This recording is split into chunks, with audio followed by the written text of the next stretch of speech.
broadcasting around the world. This is the Hard Asset Money Show. Your wealth, your money, your future. Serious talk about what's happening and how you profit. Hosted by Christian Briggs. Follow him on X at BMC_HAM. Live in 3, 2, 1. Okay, we're back, and we're going to continue to talk about this central bank digital currency, the tokenization of all assets. What is tokenization of assets? What is a smart contract? We started to go into detail, and more information is now flowing from a lot of different places, not only from the government level, but from the private sector, as they're starting to realize we're living now in a system that's going to digitize everything we own and then put that into a ledger, no different than a ledger at a bank, which keeps almost like a scorecard and tracking of any loans you have, any ownership, bank accounts, dollars in the bank account, where your money's being spent, how it's being spent. And we're going to start going into this on a high level all the way to the lowest detail, the minute things that nobody wants to talk about. Today's show is going to really break down what is digital assets, what is the transformation of monetary policy that has been around for thousands of years to a generational transformation that's bigger than electricity was invented, bigger than indoor plumbing, bigger than the airplane. This is the transformation of ownership of all your assets, where you will have nothing, you will be happy as you're totally depressed. But there are ways to try to minimize the risk, minimize the damage that this could cause. Let's talk about how bad it is getting and how fast it's happening. We'll be back in 90 seconds. Don't go away. This is a show that you're not going to like, but you're going to need to listen and be listening carefully. Thank you. The Hard Asset Money Show will be right back after a word from our sponsor. In uncertain times, the smartest money doesn't sit in the stock market, it holds weight. The price of gold has surpassed $3,300 per ounce, up from $1,800 just last year. Silver is currently around $37 an ounce, a 102% increase from roughly $18 5 years ago. Gold is up. Silver is rising, but rare coins, they're outperforming both. The rare coin index recently hit 760, just shy of its all-time high of 767 from June 2024. These aren't guesses, these are hammer prices, public auctions, real money, real results. According to PCGS Price Guide, an 1849 $20 grade proof 64 plus was valued at $20 million in November 2021. And today it is worth $25 million, a rise of $5 million in less than 4 years. On April 2024, a 1921 $20 satin strike grade SP58 was valued at $750,000 according to PCGS Price Guide. Today it is valued at $2.2 million, rising $1,450,000 in that span. Follow on X at BMC_HAM for all news and the latest developments. All right, welcome back. So let's talk a lot about what is. Central bank digital currency is a digital form of money that is going to have the ability to transact anywhere in the world, provided the permissions. It's very much like Social Security tax, income tax, VAT tax, sales tax, real estate tax, tax on your car, tax on your boat, tax on your plane. These are taxes. If you're paying more for something, you can call it a fee, you can call it a tax, you can call it inflation. It doesn't matter. It's still the same outcome. The way they were formed, these were central banks, whether it's the United States or any other number of countries, were formed in the very essence of trying to centralize the ability to increase the money flow to banks. Banks would then send that money out into the economy. Central banks also buy debt of the Treasury, which the Treasury is responsible for keeping the flow of liquidity into the marketplace going. And sometimes the Fed can work adverse to some of those things, depending upon the inflation and things like that, like we're seeing today. So the central bank, you would look at central banks as the centralization of power. Even though we have various branches of the U.S. government, they aren't exactly always in unison, even when the same party, like right now, is in flow and they're not getting along, like right now. But we're getting somewhere. Are we centralizing power now for the first time with just a handful of people? Probably. Are we centralizing monetary policy with just a handful of people? Absolutely. Are we centralizing the ability to transfer wealth, to transfer assets without permission from a centralized power? Absolutely. In the words of Larry Fink, the CEO and chairman of the world's largest asset manager, BlackRock, touched on 3 blockchain-related topics in this year's annual letter. And this was at the end of March, early April of this year. We believe the next step going forward will be the tokenization of financial assets.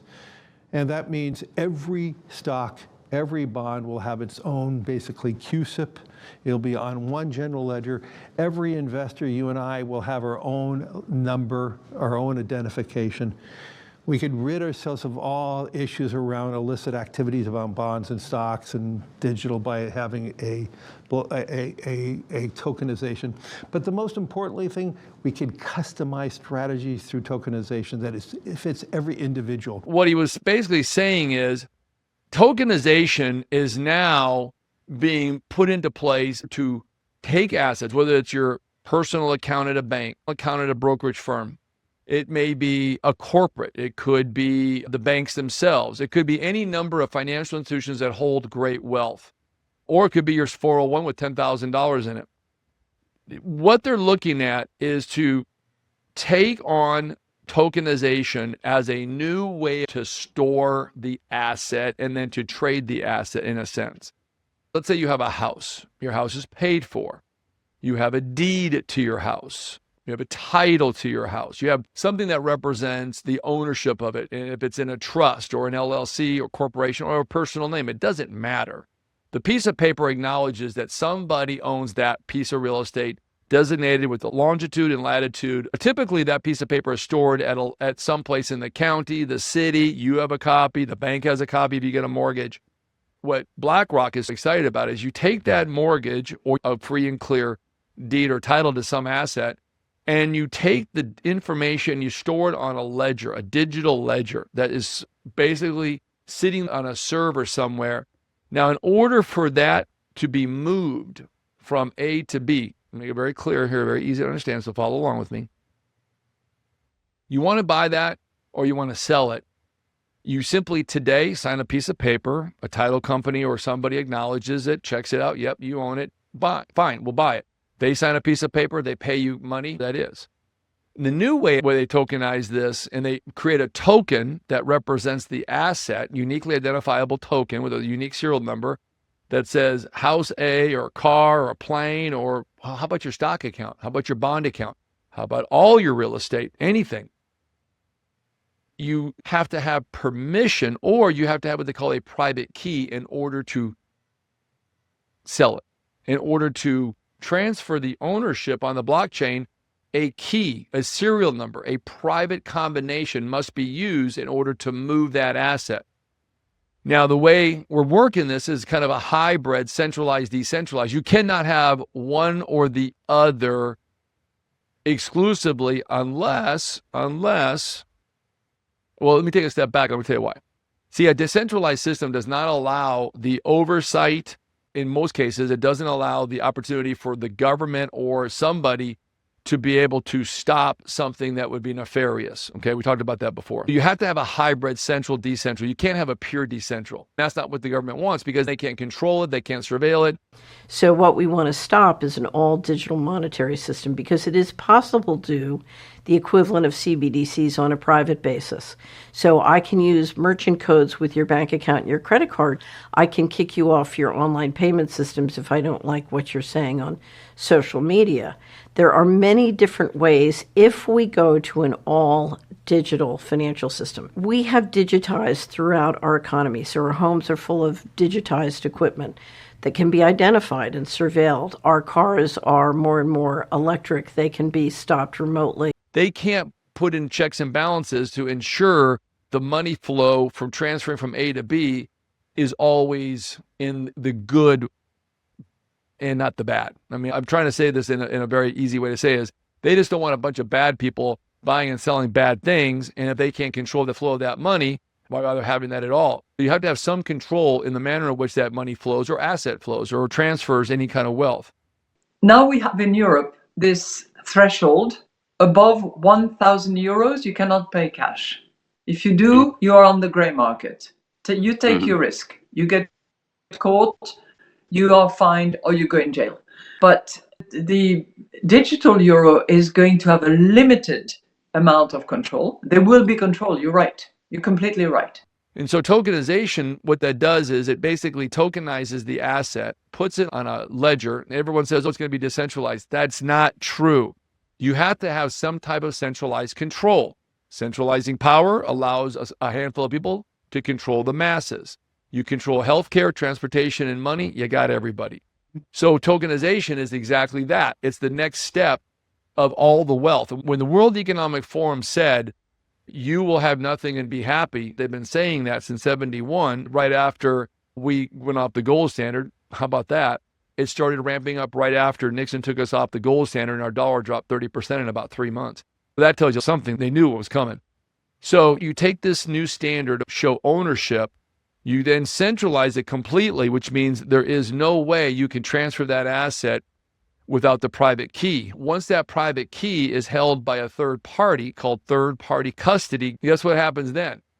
Well, that's what's happening now. In fact, we're now getting into the point where we're going to go from self-custody of assets to third party custody. Ripple today, which obviously has been leading the charge for building out a global infrastructure of central bank digital currencies. Look it up, Ripple, CBDC. You're going to be blown away by how much is out there. Amazon did papers, white papers, where they built out the system of which, in theory, to be able to house data systems. You think this AI stuff is all about learning a little bit better on a search engine so you can do a better homework assignment and have a better conclusion when you're going for your PhD on your thesis? The AI is being built out to connect the entire globe, the entire world, into a system to where everything can be tracked from a centralized power. And so we're just one part of that. We're starting to enter into that new digital age, going back to now what smart contracts are. Smart contracts are basically contracts that have been tied onto the blockchain in a digital ledger that, again, without that private key, which is a combination, you would enter, and whatever the thing is you're trying to sell or buy, transfer, is either going to be allowed or prohibited. And it's happening right now. What's interesting is in China, the majority of China now is cashless. Not all of it, but most of it is. There are some exceptions, I think, with taxis. But the majority of the provinces in China now have to use the digital yuan, which is a full-blown centralized currency platform. It's absolute. Everywhere she goes, Ouyang Haoyu is followed. What she buys, how she behaves, is tracked and scored to show how responsible and trustworthy she is. It's called the social credit system, and in one version now being tested, a person's reputation is scored on a scale of 350 to 950. Citizens are required to do hours of unpaid work to get benefits, and scores are docked for things like littering, a messy yard, gossip, even jaywalking. Good social credit gets rewarded with perks like cheap loans and travel deals. But a bad score means public shame and worse. Huang Huijun lost a court case and didn't pay. Now he's on a government blacklist. I can't buy airplane or train tickets, he says, and the list goes on.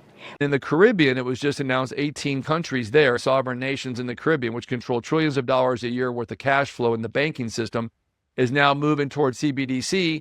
In fact, they've already embraced it and launched it on the Chinese backbone, not the US's SWIFT. Here, we are literally walking into the mouth of the tiger because we were so desperate to get stable coins going, not realizing once we go digital, it's a flip of the switch. And the reason why gold's going up and silver's going up is because a lot of that may backstop ultimately digital currencies. But I think it's going to go a lot further now in the sense of what it represents. That's going to be more of an alternative way to transact, a barter system, if you will. In the meantime, and then assets, hard assets in general are moving higher, and they have been. You know, we're in July now, and the first part of this year, things were starting to take shape. People were wanting to see if the buildup to all of this was going to happen during Trump's term. Well, it's absolutely happening. It's going full speed.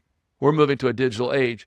But what Larry Fink is trying to come across in his letter to his investors and colleagues is tokenization. He sees it as a way shareholders, account holders, and people around the world can transfer everything in a digital digital environment.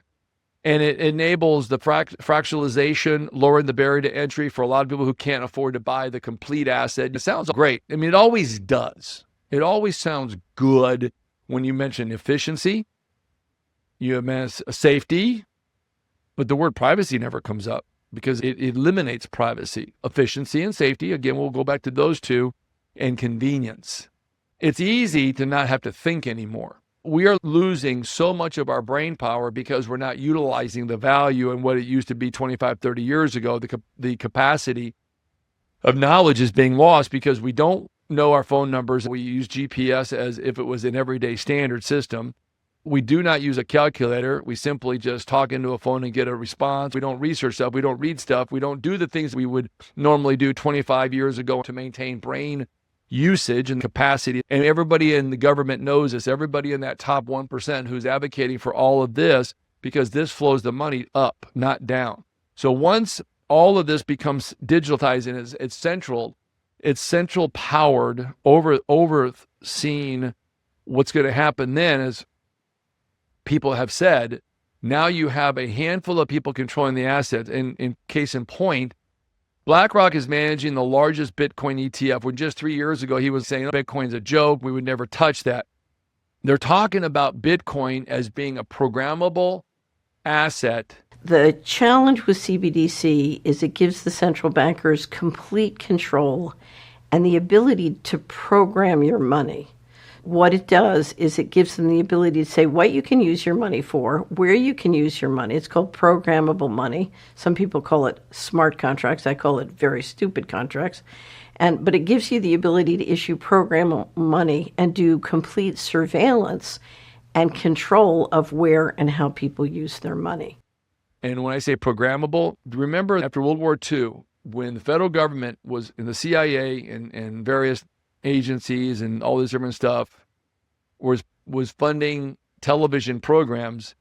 The reason they call them programs is because they're programming you. TV is about a program. Social media is a program.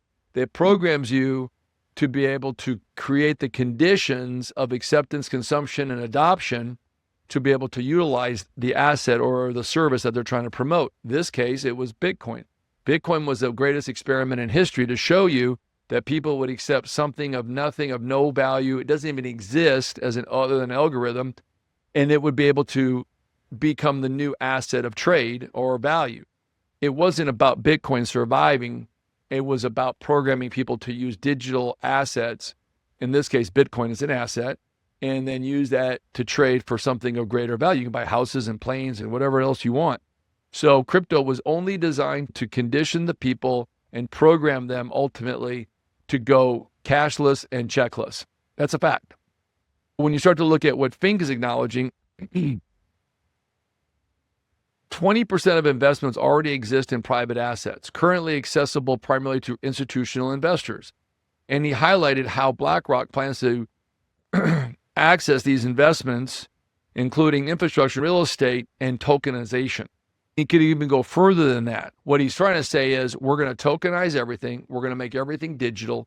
We're then going to put it in such a way that we can control it. The whole point is to control the wealth. By creating an all-digital transaction system with a digitized economy and a digital ID, suddenly the central bankers now control fiscal policy. That's where we're headed. So when you start to look at what Ripple came out with in January of 23, they were hot for Kamala Harris. One of the co-founders or somebody involved in Ripple directly, where there was some kind of relationship with Ripple, donated $11 million to Kamala Harris's campaign. In fact, there was an interview that Ripple's executives did admit that they wanted Kamala Harris to win because the Fed Now platform, the way the Federal Reserve would go directly to commercial banks and then pulls all those account holders, all the information. It's basically Fed Now is a competitor. The Fed Now, okay, go look at it. Fed Now, it's online, is a competitor to commercial banks. In other words, it was going to do everything the banks were because it was going to centralize all of the accounts, all of the bank's information into the Federal Reserve. Had Kamala won, Ripple admitted they were using Fed Now as a backdoor to launch a central bank digital currency. Fast forward, once we go digital, we cannot go back. Once you go hybrid, decentral, central, you will ultimately go central. It just works that way. So now everyone's asking, well, what do I do? Well, what you do is the same thing I've said. Prepare for this because it's coming. I've been saying for 4 years, almost 5 years. You just can't believe how much this is not on people's radar. It's like, well, why not have a digital passport? I mean, how convenient. Wouldn't it be nice if we could pay for everything with our phones? It's like, wouldn't it be nice if the central government knows exactly what you spend on everything so they can target you tax-wise with precision? Once the machines can lock you out, you are in such trouble. This is what is going to happen. It's happening now. And what we're going to see in the next 12 to 18 months is a transformation of assets into digital form that can be tracked, traced, held, controlled to the point where you can't move the money around. And then anything that you want to have in wealth, you're going to have alternative investments. If you don't have alternative investments, then you're going to be at the mercy of the state. Everybody's like, oh, Trump can't do that. Trump probably won't be the bad guy. But Trump's going to be around for another, 2 to 3 years in the sense of his ability to actually transform and do things. It's not like he's got the full 4 years to enforce or to make changes or to get legislation.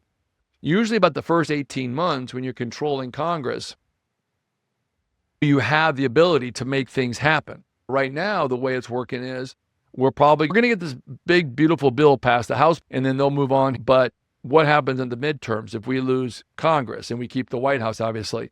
And then it's going to be just, well, that's it. It's just going to be another 2 years until Trump's out and then a new person gets elected. And that's the problem, okay? That's where we're at right now. So my point is this. Just when you think the Bible may not be completely true, okay, so to tell you how fast this is happening and all of the control systems that are going to be put into one more of a centralized, exclusive way of which to buy, sell, to be able to travel, to be able to even just live at the grocery store buying products, it gets even better. The story gets better. Apple has now introduced a brain-computer interface for the first time. They're going to start moving to where you don't even need an iPhone anymore. You won't even need a phone. This new brain chip in Neuralink, which is an Elon Musk company, already has several people that have implanted their Neuralink chip in their brain. They don't need Xbox anymore to control the game. You can literally just think it. I saw it. And you see where he's just thinking and the player moves. It's in a meta universe. It's blow away. I'm not going to kid you. It's kind of like, wow, why would you ever want to leave your home anymore? Why would you ever want to go? You can just access any and all places you want. You can become Superman. Well, guess what? Same thing with Apple. They're looking at possibly teaming up with Neuralink or some other chip manufacturing of a neural implant chip. That's why Tim Cook's not really worried about where the iPhone's made in the next 5 years, because we're going to have the ability to have this chip here, and then we just buy and sell with a unique serial number inside the chip. If you think I'm kidding, go look at this stuff. You can read it, watch it, look at it. It's incredible how far and fast we've come. We're now going from cash checks to centralized monetary, to centralizing transportation, centralizing healthcare. Watch what happens. And the eventual outcome is going to be where you have nothing and you're going to be happy. If you don't start looking at this the same way Chinese investors look at, which are very smart, long term, this is not going to happen today. It happens every day. But the ramifications is a little bit worse every day. But the real end game is going to be 2-3 years from now. There will be so much cash flowing into alternative investments to try to bypass some of these risks that people would have in having assets that could ultimately become tokenized. And once they're tokenized, the control is now by a third party. In fact, we've even put, for the first time in history, capital controls in this country, because if you're not here legally and you try to send money out of this country, you can no longer do that without a valid legal ID. So that's the first step of capital controls. We started, it's done. So now we have limitations on that by some people, not yet by everybody, but that's coming. And remember, you cannot cook the frog in boiling water. You've got to put him in the cold and heat it up slowly so he basically doesn't realize he's being cooked. As we used to say where I grew up, if you're going to get cooked, you don't want to be the one on the other end of that. You want to be in a position that if all of this biblical stuff actually comes true, and the Bible is actually real, and we have to do all this, and it all comes to fruition, which it is, and one day we wake up and it's already happened, which it has, you're going to want to have alternative investments that give you at least the wealth protection, because this is real. None of this is a fantasy, just like the way in which we see things happening in real time. It's all part of the bigger picture. Look at the opportunity now while you can. Do what you can while you can, because it's like being late to the party. Once you're late, you're late. You can't go back and make up the time lost. So I'm Christian Briggs. We're going to talk more about this as we continue. We're also going to talk about the next big fight will become how the House looks at the Genius Act under the Stable Act in the upcoming week or so, and what those ramifications are going to be and how it all ties together between the big, beautiful bill, the Genius Act, and the House, how all those three ties together, and what does all this means for our wealth, our assets, and really our freedom, our rights of which to buy and sell and to even go places. But capital controls are here. It's just the beginning of what they have around the world in many places. So Christian Briggs, again, thank you for joining us on this show. We'll be back tomorrow with another fabulous show, and happy 4th to everybody. Gold has nearly doubled in just 5 years, rising from $1,700 an ounce in 2020 to over $3,300 today. That's a 95% gain, outperforming the market and proving why gold is the ultimate long-term hedge. As global debt soars and currencies weaken, central banks are hoarding gold at record pace. Why aren't you? At Hard Asset Management, we offer award-winning service and fast, secure delivery. Call 844-426-4653 or visit bmcham.com. Protect your future with real assets. Own gold now. According to PCGS Price Guide, an 1849 $20 grade proof 64 plus was valued at $20 million in November 2021, and today it is worth $25 million, a rise of $5 million in less than 4 years. On April 2024, a 1921 $20 satin strike grade SP58 was valued at $750,000 according to PCGS Price Guide. Today, it is valued at $2.2 million, rising $1,450,000 in that span. Follow on X at BMC_HAM for all news and the latest developments.